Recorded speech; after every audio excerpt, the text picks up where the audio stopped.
So you guys have probably seen on the news that Reform wants to get rid of indefinite leave to remain.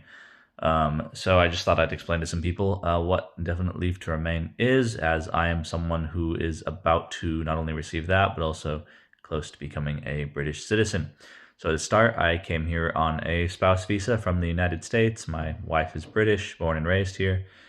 Came over. The first visa cost me somewhere between £3,000 and £4,000. That allowed me to come over for 2.5 years. A big part of that cost was actually being allowed to use the NHS. Came over here. First month I was here, I just settled and then I started working. So I started paying taxes within a month of being here. That was December of 2020, and then in 2023, end of the summer of 2023, I applied for what's called further leave to remain, which allows me to stay for another 2.5 years.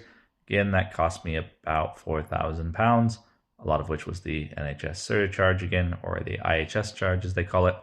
By the way, these amounts have gone up since I did my visa, as well as the income requirement. When I did my visa, the income requirement was only £18,600. Now for newer applicants, it's like £29,000. It's a lot higher. And this is just for the spouse visa. There are so many types of visas, and most of them are much more pricey. So so now that I've done both of those, I've passed my life in the UK test, and I'm just about to become eligible for indefinite leave to remain. The shortest and quickest eligibility for indefinite leave to remain is 5 years in the UK. A lot of people don't qualify for that. They have to wait 10 years and so have to pay a lot more.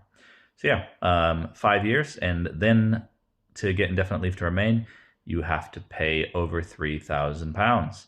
So you can do the math and add that all up. And by the way, it takes up to 6 months to get indefinite leave to remain approved.